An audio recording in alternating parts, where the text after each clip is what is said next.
We're doing Parshas BeHar today, and it does not go with Bechukosai. You have two sides of the sheet. Please look at the sheet that says, that has on the right and left sides the English psukim and the Hebrew psukim over here. We'll go through some of the verses, and then we'll see what's going on over here. The basic mitzvah that Parshas BeHar speaks about is the mitzvah of Shemitah. That when the Jewish people come to the land of Eretz Yisrael, that the land must observe a Shabbos. Just like you keep Shabbos, the land has to keep Shabbos. And therefore, during the 7th year, from Rosh Hashanah to Rosh Hashanah, the Jew is not allowed to do anything with his farm. He must leave it as is. So whatever crops he planted the year before, he's got to harvest. Whatever work he would normally do in the 7th year, plowing, planting, harvesting, any of that is all forbidden. An entire year, you do nothing. Every single farmer in the entire land of Israel must do this mitzvah. That is the commandment. Okay? And that's, if you look inside, that's basically what it says. Hashem spoke to Moses on Mount Sinai, saying, "Speak to the children of Israel and say to them, when you come into the land I give you, the land shall observe a Sabbath rest for Hashem. For 6 years you may sow your field, and for 6 years you may prune your vineyard, and you may gather in its crop. But the 7th year shall be a complete rest for the land, a Sabbath for Hashem. Your field you shall not sow, and your vineyard you shall not prune. The aftergrowth of your harvest you shall not reap, and the grapes you shall set aside, you had set aside for yourself, you shall not pick. It shall be a year of rest for the land." Okay, and it goes on, describing the cycles, and then there's 7 years of 7 cycles, which then brings you to the 49th year, and the 49th year is a Shemitah year, and then the 50th is a Yovel year, is a sabbatical year, so it's 2 years in a row you can't use your field. For 2 entire years you can't use your field. And let's jump down all the way to verse 18 or 19. After telling you have to do this mitzvah, well, let's look at 18 even. It's an important verse as well. 18 says, "You shall perform my decrees and observe my ordinances and perform them, then you shall dwell securely on the land." 19. "The land will give its fruit, and you will eat your fill. You will dwell securely upon it. If you will say, what shall we eat in the 7th year?" Right? You just told us not to plant. So we're going to eat. "Behold, we will not sow and not gather in our crops." So what's going to happen to us, God? So what's the answer? "I will ordain my blessing for you in the 6th year, and it will yield a crop sufficient for the 3-year period. You will sow in the 8th year, but you will eat from the old crop until the 9th year, until the arrival of his crop, you will eat the old." So, since you can't plant in the 7th year, so he asks, what will we eat in the 7th year? He says, don't worry, in the 6th year, you'll have a triple crop. And the crop will last you for the 7th year, which you're not growing, the 8th, because you don't have anything in the 8th, because you didn't plant anything in the 7th, and you'll have for the 9th, before you finally can eat some food in the 9th. That's the blessing of the triple crop. It's an amazing, amazing promise that God gives. And this is one of the many proofs that the Torah could only be written by God. Because if you believed that human beings wrote the Torah and pretended that there was a God and fooled everyone to think there's a God, one thing you would never write is something that you knew that you couldn't control. If 5 wise men said, how are we going to find a way to make the Jews believe that there's a God, and we will be the prophets of God and they will believe in us? Is we're going to write whatever it says, right? So would anybody in their right mind make up such a commandment that don't grow anything for the 7th year, and don't worry, we'll give you a triple crop before you even begin the 7th year? You can't write that unless you can control the universe. And one thing a human being knows for sure is he can't guarantee that. So this is one of the proofs that God wrote the Torah. No way a human being would have written the Torah. More than that, if a human being wrote the Torah, how long will people keep this Torah? 6 years. Because when they don't see the triple crop in the 7th year, then they're not going to keep the Torah anymore. You want to think about prophecies. If you want to say that God said something that doesn't come true, then you're in trouble. So that's just a side point. But anyway, there's a number of questions I have for us to discuss. Now, do we have this mitzvah today, first of all? The basic answer is the biblical obligation to allow the land to lay fallow does not exist nowadays. Because one of the conditions you have to have is you have to have the temple, you have to have the majority of Jews in the world living in the land of Israel. So we're lacking a lot of those things, just like in many other mitzvahs, we lack that. So biblically there is no obligation, but still rabbinically there is an obligation. The rabbis say we still have to do it, so we shouldn't forget it.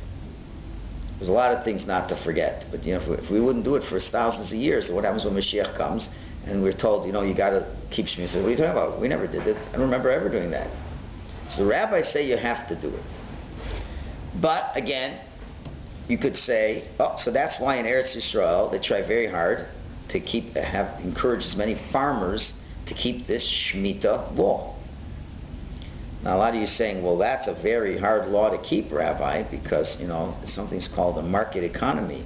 Can you imagine telling your clients you're not going to produce food for them for a whole year?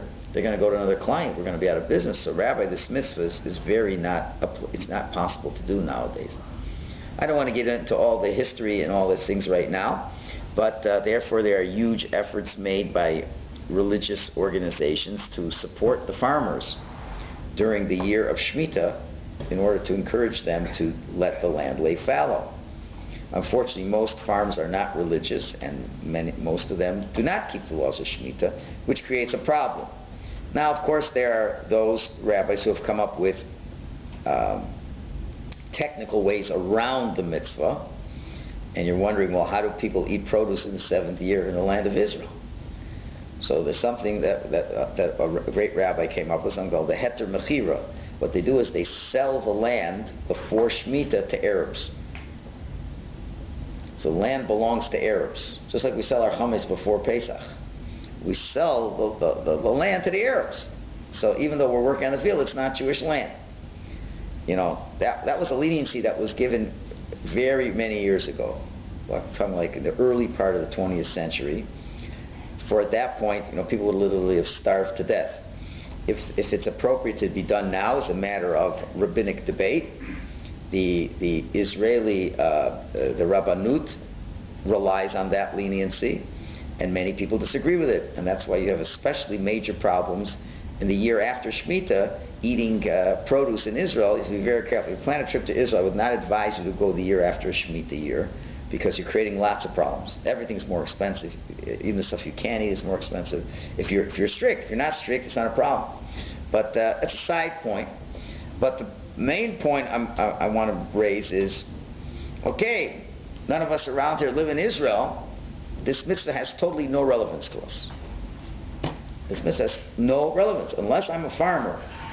A businessman in Israel doesn't have to let his business lay fallow. Let's say he sells computers. So you could sell computers. It's not a problem. So okay, as long as I'm not a farmer, I don't have to worry about it. And therefore, how could this mitzvah have any relevance to me? And it's almost the whole parsha. So I guess we could just not go to shul this Shabbos. It's not important. What they're reading is of no value to me. Let all the farmers go to shul this week. All the farmers in Israel should go and hear the message. Well, I'm very happy in my piece of land outside of Eretz Yisrael, and I can skip this week. Chas v'shalom, God forbid that any word of the Torah does not have eternal relevance for every single Jew. And by the end of this class, you will see where the relevance is. But let's first analyze the text, and we have a number of questions we're going to discuss as time allows to bring out this point. Again, let's look at verse 19. Verse 19, if we would take this verse out, pretend the verse wasn't there, okay? Just take an eraser and take it out. Would we be missing any information? Let's start from 18. That's right, we're told the mitzvahs, right? We already told the mitzvahs, right? 6 years you work, 7th year lay fell. We already know this. And verse 18, you shall perform my decrees and observe my ordinances, perform them, and you shall dwell securely in the land. Verse 20, we're skipping 19. If you will say, well, we in the 7th year, behold, we haven't done anything. So verse 21, I will ordain my blessing for you in the 6th year, and it will yield a crop sufficient for a 3-year period. So what did I need? Verse 19, especially since, what does 19 say? The land will give its fruit, and you will eat your fill, and you will dwell securely upon it. Well, once I have verse 21, where God's going to give you a triple crop, I don't need to be told that I will eat the fruit of the land.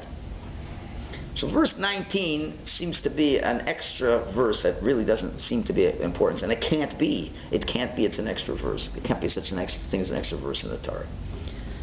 It's just saying, well, I just want you to know, you're gonna have lots of fruit. Don't worry. But he says it in 21 when the question is asked, what are we going to eat? I said, it's going to give you a triple crop. So what do you got to say beforehand? You're going to have fruit to eat. Question number 1. Question number 2. The question is, if you will say, what will we eat in the 7th year? What will we eat in the 7th year? So God is expressing that which he feels human beings will be concerned about. So the question is, when is this question ever going to be asked? What do I mean? Well, let's see now. He's going to ask the question, let's say, in the 7th year. Well, he's going to ask the question in the 6th year. Okay, God, you want me to keep the Shemitah? Means in next year, the year 7, I can't grow anything. God, are you crazy? If I don't plant anything in the 7th year, I'm going to die. So I'm really worried about it now in the 6th year.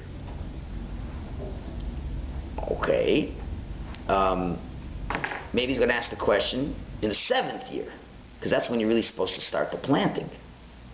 In the 7th year. God, it's Rosh Hashanah has passed, Sukkot has passed. I'd like to go to my farm and start getting the land ready for the coming year. Guess you can't. What are you talking about? How am I going to survive? Now, what's the answer to the question? What was the answer to the question? What was the answer that God gave? How are we going to survive? Triple crop. Triple crop. When? In the 6th year. Yes. So who's asking the question? You already got the triple crop. Imagine a guy in the 6th year got a triple crop. Says, my goodness, I have 3 times the amount of food I ever had. Now when you have that, you're going to ask the question, what are we going to eat in the 7th year? When are you asking the question? Right? And even more than that, so really there's no time to ask the question. If the mitzvah was, listen, guys, I'm telling you, I want you to show a lot of sacrifice. I'm going to give you, you can't grow in the 7th year. And I want you to know, I ain't going to give you anything special in the 6th year. But if you are true believers, then in the 8th year, you'll get a triple crop. Do you know what I want you to do? I want you to borrow to the hilt in year 7, because I want you to trust me. And you don't worry, in the 8th year, because you are believers, I will give you a triple crop. Then you can say, a person could ask, what are we going to eat? What are we going to eat? But if God is giving it to you beforehand, so what are you asking any questions for? And if you'll ask, what do you mean if you'll ask? You're not going to ask. You're going to see the triple crop. And if somehow you'll say, no, maybe they asked, long before. But you know what? How often are they going to ask this question? How many years? The Torah is an eternal Torah. In other words, when they wrote this verse 20, if you will say, what will we eat in the 7th year? This wasn't a question that was only asked 3,000 years ago. It's a question that's today. Today. What do you mean today? What do you mean today? Let's say we live in Israel. Let's say we have a farm. Guess what? After the first, let's say the first year he'd have a question. Maybe the first time he'd have a question. God, triple crop, I don't know. But then what happened? In year 6, triple crop. It happened. And then you had the Shemitah year, and guess what? The triple crop lasted you year 6, 7, 8, all the way to 9. Okay, are you going to ask that question again? Okay, maybe you're a scared Jew, right? So maybe again, maybe God won't do it again. So again, you're worried about in the 5th, 6th, 7th year, maybe God won't make a triple crop. What are we going to eat? And God makes another triple crop. If every 7 years God makes a triple crop, don't you stop asking the question eventually? So if it's a question for the first year or two, God wouldn't put it in the Torah. The Torah is an eternal document. That means it's something that is relevant every day for the rest of time. God's not going to say, well, the first time you're going to have it, you're going to have a question. Maybe the first 2 times you're going to have a question. But after 50 times, you're not going to have a question. Torah wouldn't write a temporary question, would it? See, when you're learning Torah, you have to learn Torah not as an old fogey history book. You're reading right now, today, there are Jews asking a question, what are we going to eat in the 6th year, 7th year? How could it be if God says giving them a triple crop? Very, very fundamental question, right? So we're not sure when the question is asked. We don't know why the question would continue to be asked. Now, what's very difficult to understand, so now if you were a Jew, okay, go put yourself back in time. You are the Jews who have entered the land of Israel. Your parents have told you about all the miracles God did for us. He took us out of Egypt, He split the sea, He fed us man, He took care of us in the desert for 40 years. It really happened, Now you say, I don't know, did it really happen? Okay, I'll believe, but it was your father who told it to you, right? Your grandfather told you. Now you're in the land of Israel, right? Now you're in the land of Israel. So now you're told, don't worry, God's going to give you a triple crop, right? He's going to give you a triple crop. And let's say you're a big doubter, you're a big skeptic. You're not so frum. I don't know, I think in the 7th year I am going to plant. And God, guess what happens? In the 6th year, God gave you a triple crop. Well, if God gave you a triple crop, you're going to have the chutzpah to plant after God gave you a triple crop. You could be doubting, but year 6 is before year 7, right? Year 6 is it's not year 6 after year 7. You don't even have to show Him that you have faith. This is an incredible mitzvah. You don't even have to show Him any faith, and God does it for you, right? So then what happens? And then the next 7 years later, boom, the same triple crop. Now I want to ask you, knowing all this information in front of you, do you think there would be a Jew who'd be so chutzpahdik, A, B, stupid, to ever not let the land lay fallow in the 7th year? If I went to you and remember, I'm God, I'm not just me, I'm God. If God was here, how much do you make a year? $100,000. Okay, I'm going to give you now a check right now. It's a good check. So you're going to cash it. $300,000. $300,000 check. It's going to last you this year, next year, and the following year. Right? It already says the battery's weak. Really? Well, just wait till it goes out. Thank you. The guy said, one condition, you can't work. So I don't know. Here's a check. Oh, by the way, I'm guaranteeing you when you come back in 2 years, your job's waiting for you. You know why? Because I own the company. Okay? Now, how many of you would take the deal? I'm giving you the money, it's straight up, and you're afraid you'll fall behind in the industry. During the year, you could keep up, you can go to some courses, so you won't fall behind in the industry. You're not going to miss anything out. And the guy writes you a check for $300,000. You cash the money, give $300,000. Wow. And then 7 years later, he does the same thing. You think the boss would ever catch you going into work one day during that 7th year? No. Right? In other words, I'm saying, don't you think it's a mitzvah that was very easy for every Jew to keep? Isn't it an easy mitzvah to keep? Well, let's see. Turn your page over to the other source sheet and look in source number 2. The Medrash says, Hashem says, and it's really in the Psukim in Parshas Bechukosai, I commanded you to work 6 years and allow the land to rest in the 7th. But what happened? What happened, says the Medrash? But you deprived it of its due rest. This is really, this isn't the Medrash. These are the Psukim. I'm sorry. This is next week's Parsha. God, when we were told about the punishments that happened to Jews, God said, I told you to keep the Shemitah, and you didn't. You will therefore be exiled, and will then be compensated for all the years of rest of which you deprived it. God writes in next week's Parsha, when He writes about the terrible calamities that happened to the Jews, one of the problems, Hashem says, I told you guys to keep Shemitah, and you didn't keep it. He's predicting what indeed did happen, unfortunately. And since you didn't keep it, I'm tossing you out. The Medrash continues. When did this happen? The 70 years during which the Jews were exiled in Bavel corresponded to the 70 Shemitah and Yovel years which they had neglected to observe in the course of their 430 years stay in Eretz Yisrael. The Jews, when they entered Eretz Yisrael, okay, now there's a question exactly which years they're meaning over here. But during a 430-year period of time, now how many cycles of 7 do you have in 430 years? 61.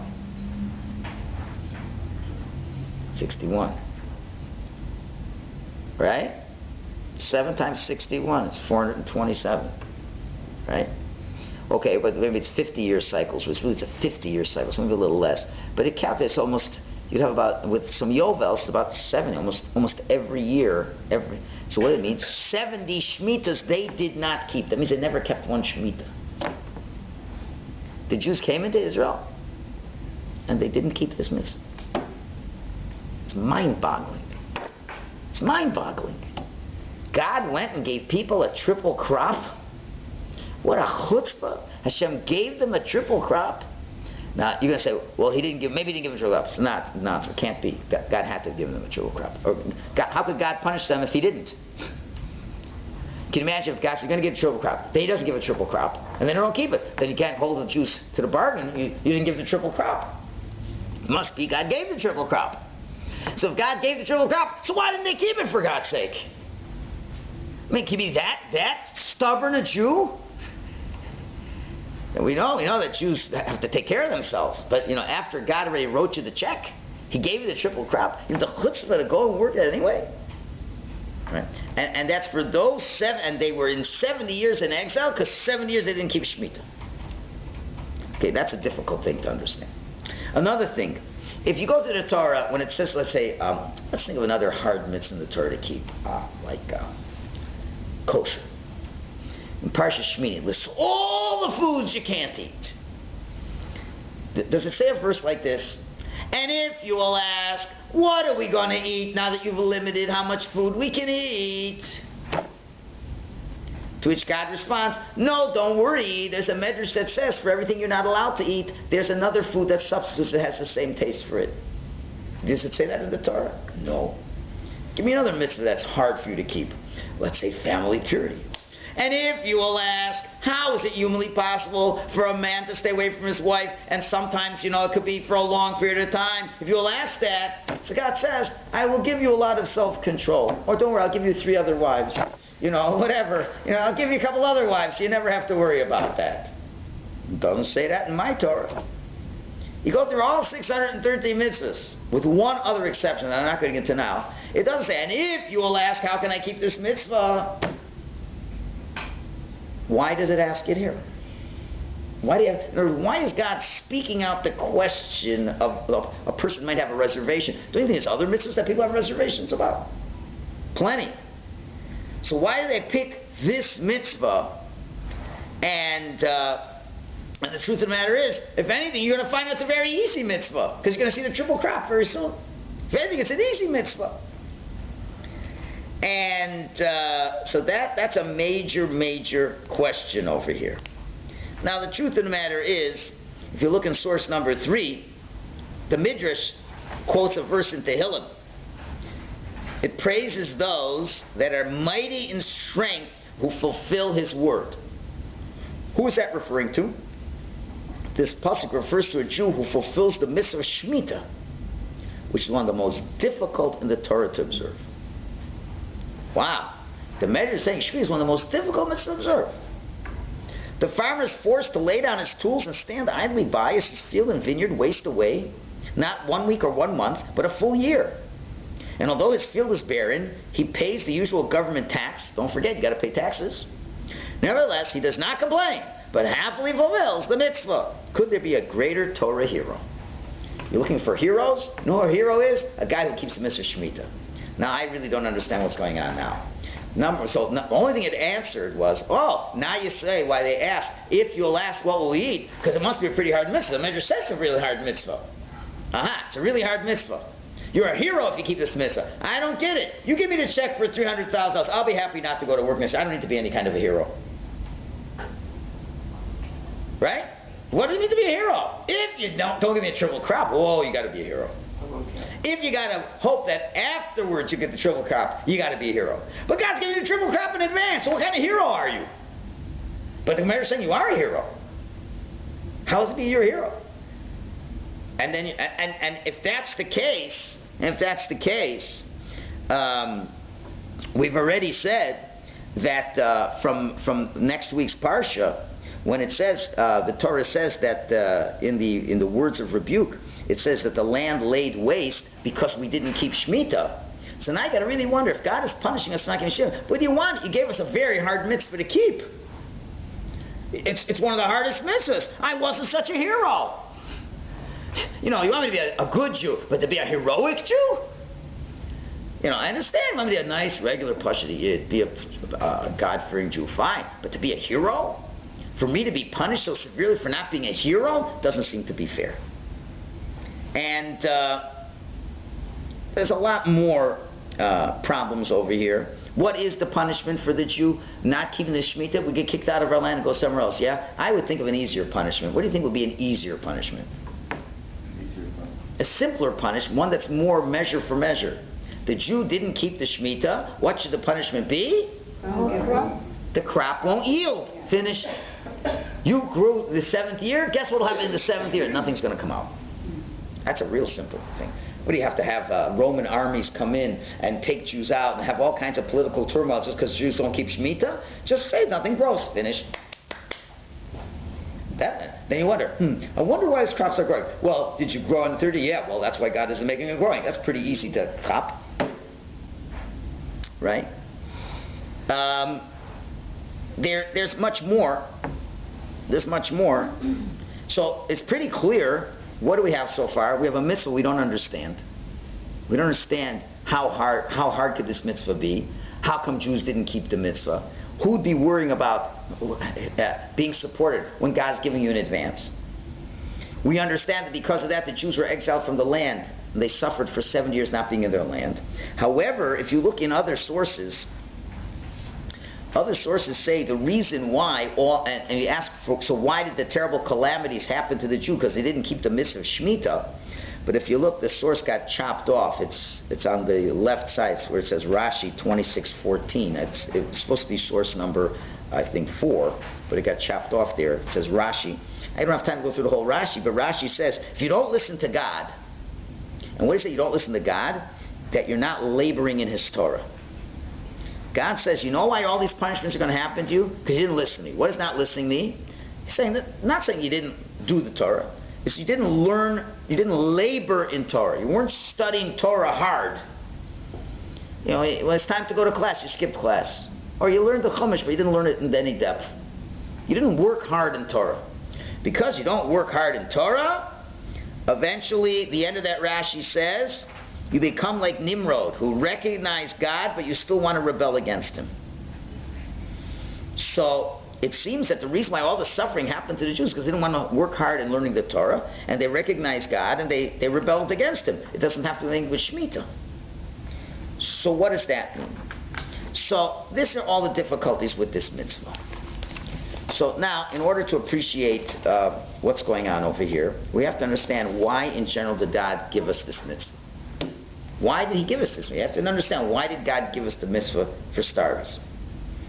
So Maimonides says in the Mon Apr, it's what we will call the soil replenishment law.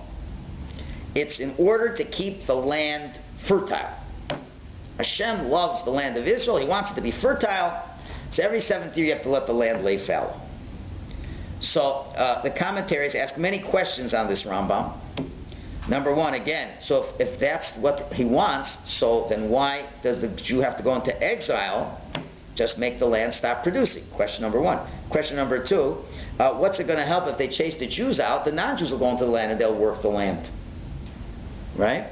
Also, it says the mitzvah in the beginning, it says it's a Sabbath for God. It should say it's a Sabbath for the land. So it really has something to do with more God and the land. So therefore, many people say, Rama may be right, and truthfully, if anyone knows anything about agriculture, the worst type of soil replenishment is to work the land straight for 6 years. The best soil replacement is rotation of crops at all times, A. B, and certain areas, every year you let a little bit of the land lay fallow. That's the right way. God's giving us the dumbest way. I guess God wasn't a very good farmer, which we cannot say.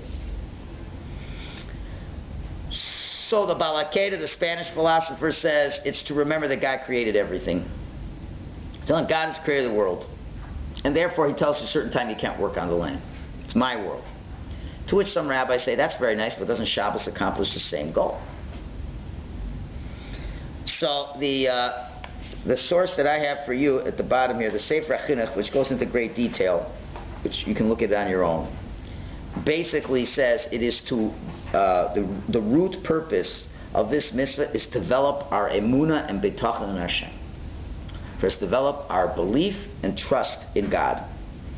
If God wouldn't make this law, we would begin to think that it's very natural for the land to produce. We'll come up with our own agricultural laws. We'll know how to rotate the crops properly, and we'll do all this. And very soon you'll forget Hashem. So this mitzvah shows you that God is in charge. And you have to put your trust in Hashem. And there are going to be times where this mitzvah is, and this mitzvah is a challenge to your faith.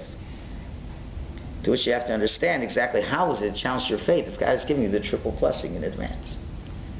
But this is the reason for this mitzvah, is for us to be trained to have faith in God. No, I don't get it. You give me a check every year, every 6th, 7th year for $300,000. I don't need any faith. You've given it to me in advance. There's no faith. If anything, faith is you get it after you keep it, not before. So let us now dig in and try to understand these verses properly, what the Torah is really saying, and you're going to see something unbelievable. Let's go back to that verse 19, that problematic verse. After it tells you everything, it says, the land will give its fruit and you will eat your fill. And here are the key words. You will dwell securely upon it. You will have your fill and you will dwell securely upon it. And then the verse says, and if you will say, what shall we eat in the 7th year? And the Torah says, I will command my blessing. So again, we ask, when is the person asking this question? So one of the commentaries says like this. He says, you know when a Jew is going to ask this question? He asks the question not in year 6, not in year 5. He asks it in year 1. Because Jews are smart. Jews are smart. God has given us a commandment that I got to let the land lay fallow in the 7th year. Okay. Now, what's a clever Jew going to think? Okay, the 7th year. Now, one of two things is going to happen. Either God is going to give me a triple crop, or maybe God won't give me a triple crop. Okay? If he gives me a triple crop, fine and wonderful. If he does not give me a triple crop, then what's going to happen? Let's say year 6 comes along and you get a regular crop. Okay, Mr. Simple Jew, what are you going to do now that you saw year 6 yielded a simple crop? If I do nothing in year 7, I will eat all the crop in year 7. 6 will be eaten in 7. Comes 8, I'll starve to death. Well, you got to believe. Wait a minute, I got to believe. I did believe. You didn't give me a triple crop. Okay, so then what's going to happen? What's going to happen? I'm going to die. So I guess I'm going to have to farm the land in year 7 when I see I don't get a triple crop. Yeah, don't you think Jews were talking about this mitzvah in year 1? Imagine they didn't have to keep this mitzvah until they came to the land of Israel. So they heard this mitzvah like 40 years in advance. They had 40 years to analyze it. And then even the first 14 years till the land was divided, it was another 14 years. So they had like 54 years to mull over this topic. And all the meanwhile, God's bringing manna from heaven every day, and if God would forget one day, they would have died. Any day, God had wiped them out in a second, right? And then they had to defeat the Canaanites, which was no easy task. It was miraculous victories. Now, after 54 years, you're on your own. You got your field. Year 1 starts. So, There could be many types of Jews out there in the world. Some Jews can say, listen, if God said there's going to be a triple crop, there's going to be a triple crop. And that's all there is to it. And I don't have to worry about it. And I'm going to, every year, just eat. And then, you know what, year 6, I'm going to plant like regular. And now you really don't know the results till about Pesach time. So that means, by Shavuos, you know if you got the triple crop or not. Well, from Shavuos till the end of the 6th year is not a lot of time. And the Jew says, I trust God. God says it's going to be a triple crop. It's going to be a triple crop. Now, that's what we call a Jew with simple faith. Now, of course, we know there are many more clever Jews in the world. Jew says, that's very nice. I find that very naive of you, but sweet, that you believe that God will help us. But God only helps those who help themselves. So, I have another idea, because I know if I'm like you, we know that Jacob was afraid, even though God promised him lots of good things. He was always afraid, maybe I sinned and maybe the blessings will go away. I know I'm a person. Sometimes I talk Lashon Hara, sometimes I do this and that. I don't know if I'm such a great person that when year 6 comes along, God's going to love me that much that he should give me a triple crop. I don't think I'm such a big tzaddik. Yeah, for you, Moshe Rabbeinu, you big rabbi over there, you don't talk a word Lashon Hara, you're not, yeah, maybe God will give you a triple crop. I don't know if I'm such a big tzaddik. So, and if I didn't get a triple crop by year 6, and now it's Shavuos time, I don't know if I could contend with my Yetzer Hara. I would probably fail. I would fall, and I would succumb to planting crops in the 7th year. But I am a good Jew. And I do want to keep the mitzvahs of the Torah, don't I? God forbid, I don't want to desecrate. So let me think of I got a great idea. I remember my Bible stories with Joseph in Egypt. It's like the year of famine is coming. So I know what I'm going to do. In year 1, I'm going to start saving. How much do I save? 1/7. We'll just put it away. Make sure to save in a way that won't rot and spoil. There's ways you can do that. And they're going to save every year a little bit more, a little bit more, a little bit more, a little bit more. And now when I'm coming into year 6, I already have 6/7 of what I need. And just a little bit more and I'll be fine. And every year I see this coming, we save 15% the first year. By the second year we have 30%. By the third year we have 50%. By year 6 I'm already at 86%. And a little bit more, and now even if it doesn't get so much in the 6th year, I already got 86%. So, we can make do with a little bit also. It's not going to be, even if we get nothing extra, it's not bad. And so it is. And so it is. And now when he comes to the 6th year, and now the 7th year, I got plenty. Now, do you think that's a good idea or a bad idea? It's a good idea if you think you are in control of your life. But, so now, it's a person like that. So now let's read verse 19 again. Now read verse 19. You know who this verse is written for? For the person I just described. We're going to make sure to cover all our bases. What does verse 19 say? The land will give its fruit, meaning every year, year 1. And you will eat your fill. What does that mean, eat your fill?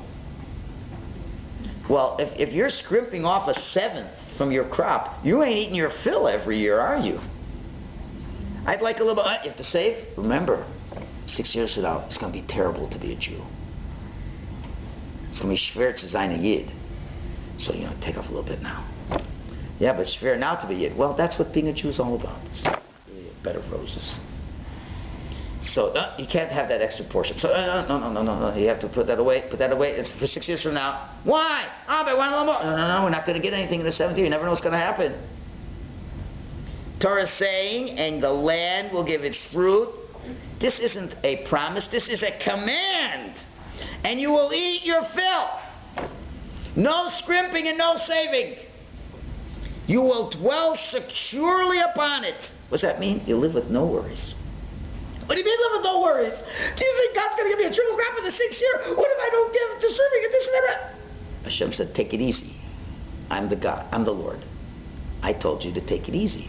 Eat your meal. Be a good Jew. Don't worry about anything. That's the command. Okay? So now verse 20 says, and if you will say, what we eat in the 7th year, yeah, but Hashem, what's going to happen in the 7th year? We're not going to grow anything. Who knows what's going to happen? Hashem says, don't worry, I'll give you a triple crop. Don't worry about it. Go back and sit securely in your land. So this is the great test. What the Torah is saying is that the nature of a person is to never live in the present and to trust Hashem. The nature of a person, and that's I'm mainly for Jews, because Jews are responsible people. You can have all kinds of people who are not responsible, eat, drink it today for tomorrow will die, but Jews don't think that way. Jews are always being very careful. They're always thinking down the line. They never think about themselves, it's their family, this and that.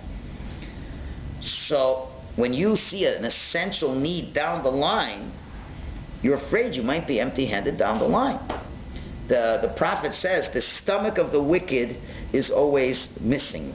It's not full. Which means tomorrow's worries do not allow you to enjoy today's satiation. You could have everything today, but what about for tomorrow?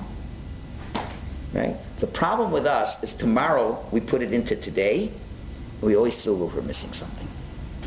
This is one of the Yetzer Hara's best ploys. You had a good day at the office today.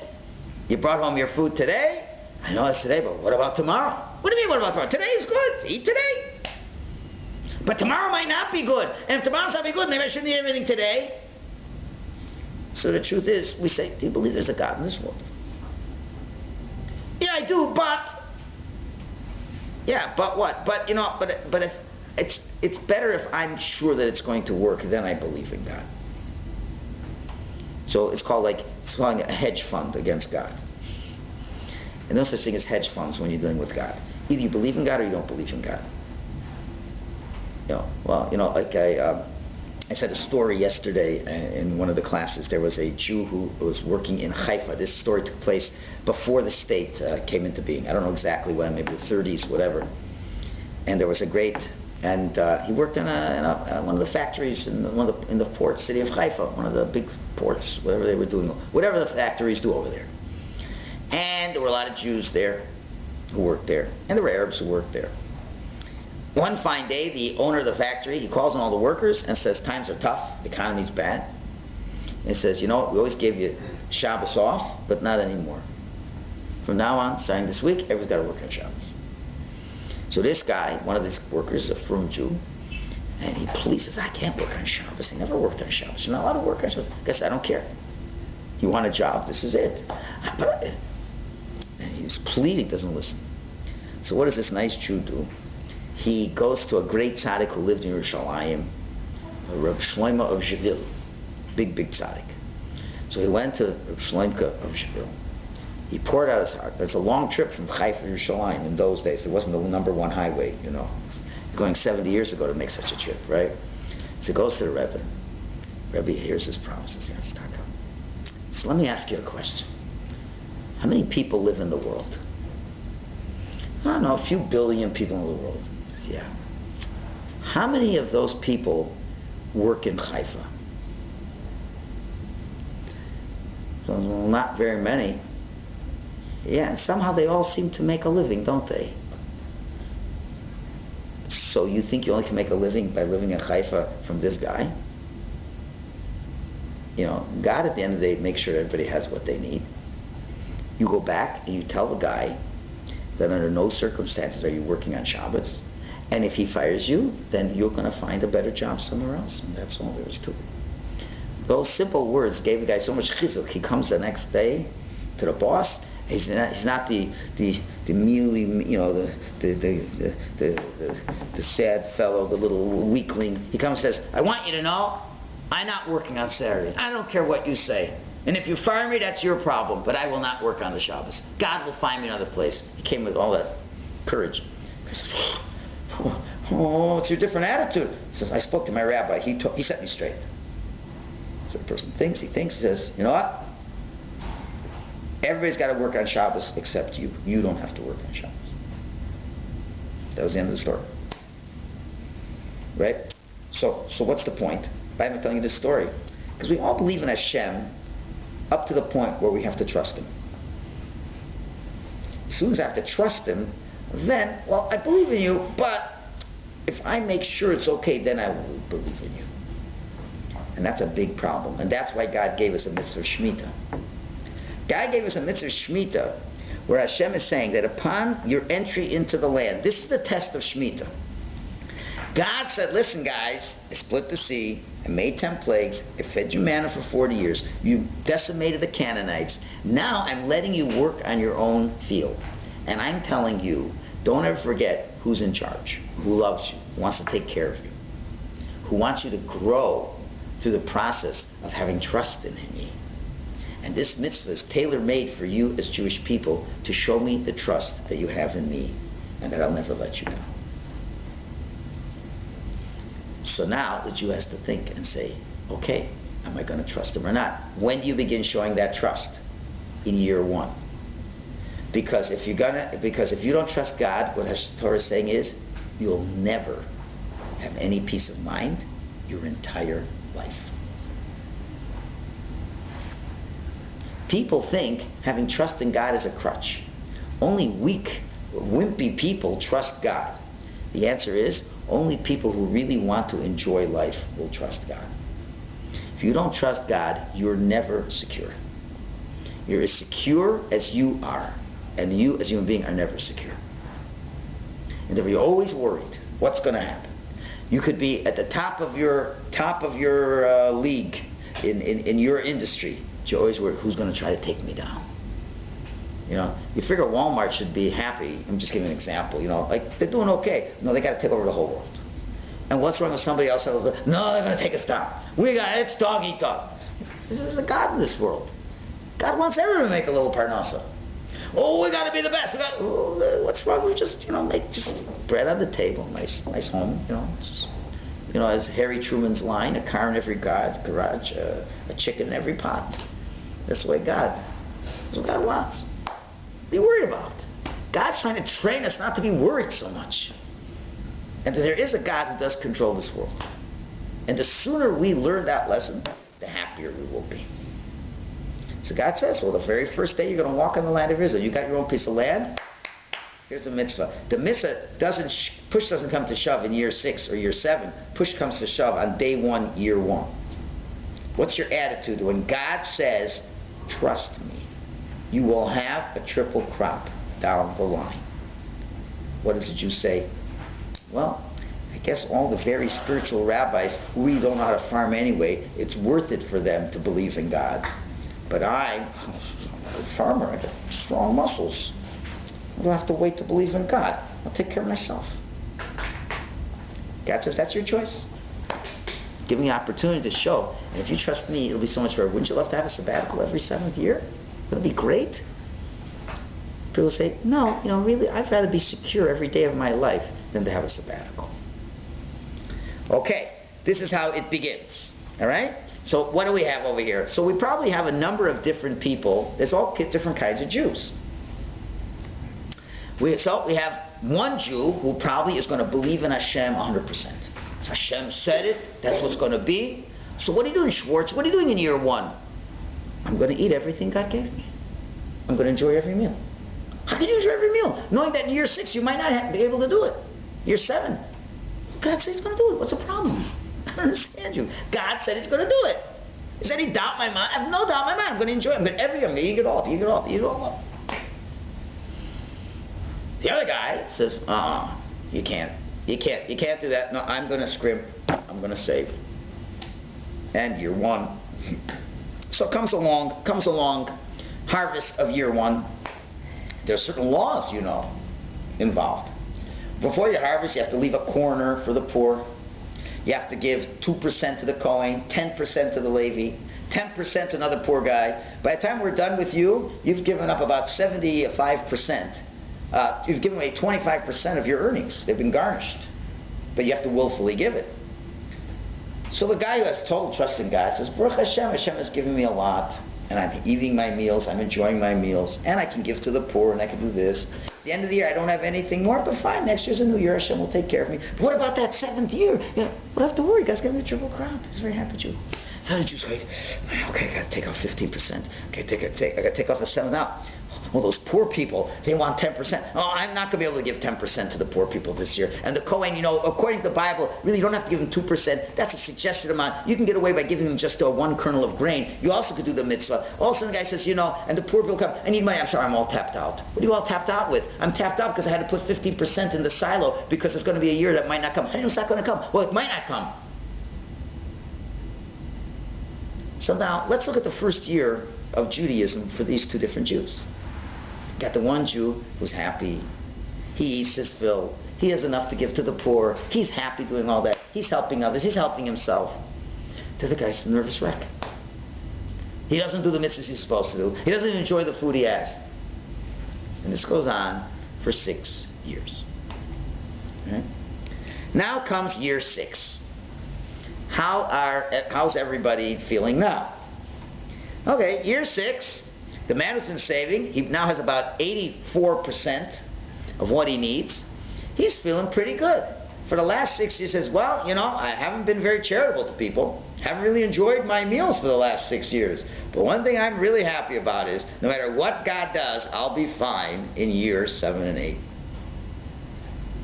How much belief in God did he learn in the last 6 years? None. Okay. Now you got the other Jews. Those who are having their faith. But in year 6 already, now even the group that had their faith and ate their fill, now we separate the men from the boys. Or the ladies from the girls. We already know, now, to say there's a Jew who wouldn't keep this mitzvah and brazenly in year 1 say, I didn't mention about a 4th group. Probably didn't exist in the beginning. What are you talking about? I don't believe in God at all. I'm just going to eat my fill now, and in year 7 I'm going to plant. I don't think any Jew in the beginning thought that way. I don't think any Jew thought that way in the beginning. That Jew didn't exist yet. Right? So you have one Jew who's been saving along, just been a miserable Jew. Being a Jew, he tells his kids every day, is schwer zu sein a Yid. Well, it's terrible to be a Jew. But, you got to do it because God's God. I wonder how those kids are going to want to keep these mitzvahs when they grow up. But anyway. Then you got the believers. Okay, now then there's the believers and there's the believers. There's people who talk the talk, but then you got to walk the walk. Well, they did walk. They walked for 5 years. They didn't scrimp. Now comes year 6. Year 6, they're going to the fields. They're putting their grain in the ground. I wonder what tefillos, what prayers they're going to say in year 6. Now the guy who's been scrimping and saving, he doesn't pray nothing. He says, God, I don't even need you. Get out of here. I don't care about you. I can take care of myself. Go to those religious Jews. They need you. I don't need you. Okay, so now you got the religious Jews who for 5 years were really trusting God. Now they're putting that stuff in the ground.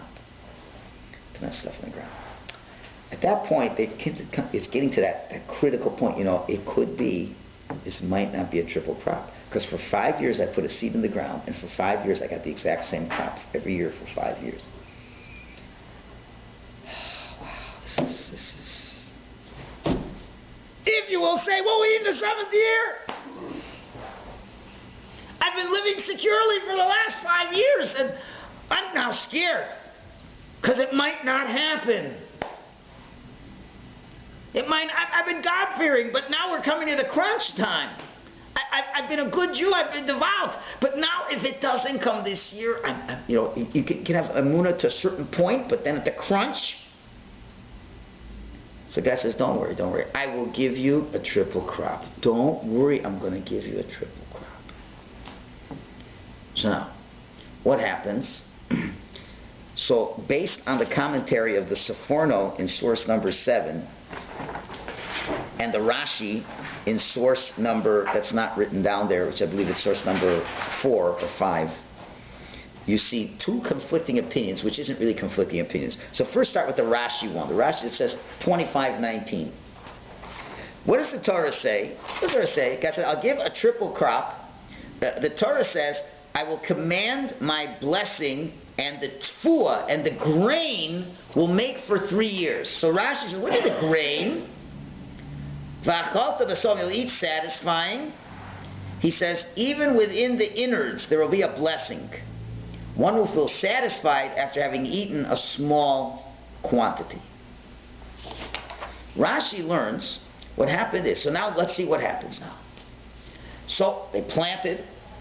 Now we go 6 months in the future. We're in year 6 now. It's right after Pesach. Now let's take a look at the fields. All of a sudden they look at the fields.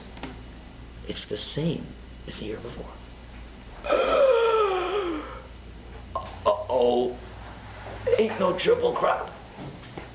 Well, Rashi say, God said the blessings in the grain.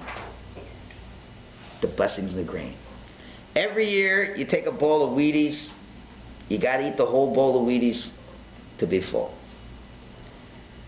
Comes year 6, ain't no triple crop. Ain't no triple crop. It's a regular crop. My goodness, what's going to happen? What's going to happen? We're going to die. Oh boy. And those guys who were saving, huh? See? See what's going on? I'm not worried. I already have 6 years in advance stored up. Now the real tzaddik, what does the real tzaddik say? You know, I don't understand this, but God said there's a triple crop. He will not let me go. What do you mean? Don't you see your God has forsaken you? You got the same crop I have. If God said I get a triple crop, I may not know what it means, but I'm going to be okay. You better do something. You better start working double time, triple time. You better start going maybe to Jordan and getting some nighttime work and come back every day. You're going to be in big trouble. And I bet you for sure you better start planting in year 7, man. The guy says, if God said I'm going to be okay, I'm going to be okay. I don't have to be more clever than God. So Sukkot is over. The harvest is in. So you're going to plant? I ain't planting. You're not planting? Do you realize what you're doing now? You're going to start eating now your stuff from last year. You're not going to plant. You're going to die. God said I'm not supposed to go to work. So he opens up his bowl of cereal from the fresh crop of last year, pours the bowl of cereal, starts eating. 1 bite, 2 bites, 3 bites. Wow, that was the best cereal I ever ate in my life. Man, I'm full. And all of a sudden, what took you 3 times as much to eat, you're totally satisfied with a little bit. It was like that grain was planted with faith in God.